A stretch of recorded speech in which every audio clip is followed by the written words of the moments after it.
her passion for the mission of this place, her love of the work that she does and the people that she does it with, has always been relevant and evident. And that is part of what brought you all into this family as well, and part of what keeps you here. And so for me in particular, losing that talent, losing that heart is hard.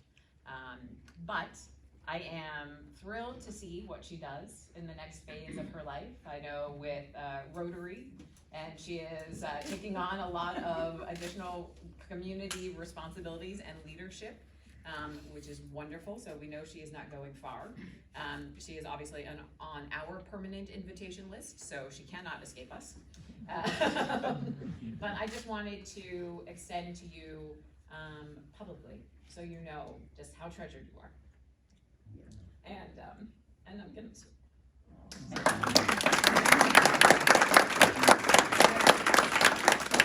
This has been an extraordinary experience. Seeing each of your faces brings a flood of memories. All good. And I promised I wasn't gonna cry, but this is hard. Right, I should put my mask on. Over my whole face. Thank you, my ever-ready boss. I have had the pleasure of working under great leadership. Tom was my first boss. Well, actually, I should start with Jim. Gosh, Jim hired me and took me everywhere. We started in February and wasn't hired until May, but I learned during that window many talents that Jim brought to this place and still brings, and I am so grateful for that. And then Tom came on board. We hadn't even met when we started working. We met literally on our first days, and Tom, as a superintendent, was the most organized person I had ever met.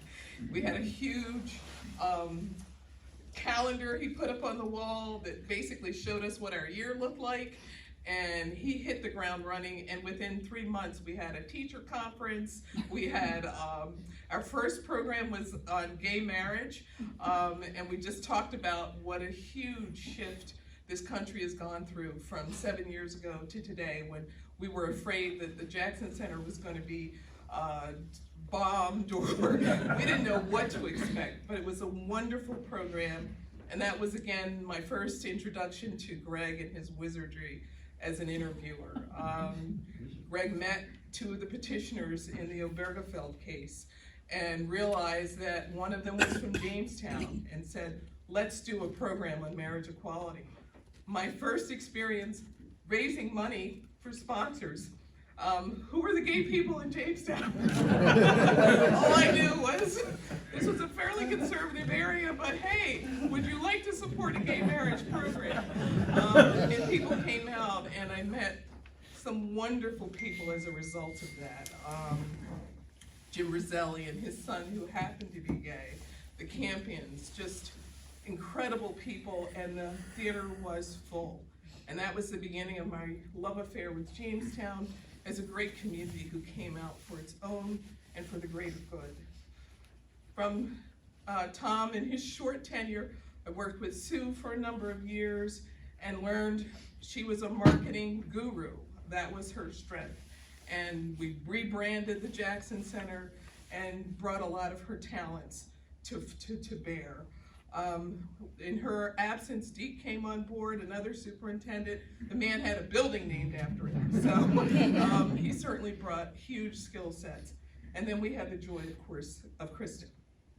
Her energy, her talent, her vision are going to take this Jackson Center in places that are unimaginable. And I feel that now is a good time that I can feel that it's in good hands, not that it wasn't before, but that we're on the right trajectory.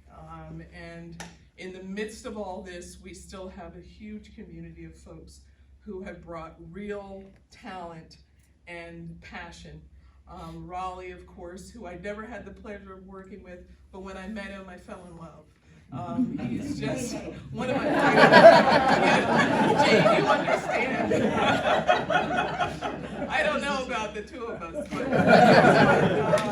he's just been the treasure. And then the man, Mr. Peterson. Nothing happens without Greg Peterson. He is a genius, he is a Pied Piper, he is everything that people have lauded about him in speeches. I cannot say enough about Greg Peterson. And the board, those of you who could make it, I appreciate it. John, a mentor, I so appreciate all your time and talent. And of course, my first board director, chair of the board, the inimitable Doug Neckers, who was gracious enough when I came on board to take us to dinner, to show me the ropes, and a man who has enormous talent and depth of knowledge that you continue to share with us. And for that, I am very grateful. Thank you. Ed Tomasini, the man behind the curtain, who all the videos that you see are Ed Tomasini. That's the man behind the camera, and so this place would not function without your talents. I forgot the camera today. Of course, last but not least are the docents, who are the voice of the center. Where people come and tell me that I love this place. This is an amazing experience. This is an idea that I wish I had known about earlier. And that's because of the docents. Each of you brings a unique talent to the center and explains why Jackson is so important in your own voice, in your authentic voice, which is what people take away when they take away real memories. And for that, I am enormously grateful. You've made my job so much easier because I can say to people, stop at the center. You're gonna have an incredible experience because I know you're in good hands with our docents. So, thank you all. I am so grateful. Not last but not least, the man, my Rod, my patient husband, who has waited many, many nights when I said, I'm on my way, I'm coming home. Nights, weekends, when I'm sitting at the computer and doing things that just need to be done, those little odd little pieces that never end in building relationships. So thank you so much, Michael. Did not see you over there. Thank you, another great board member that is bringing enormous talents to the Jackson Center as well.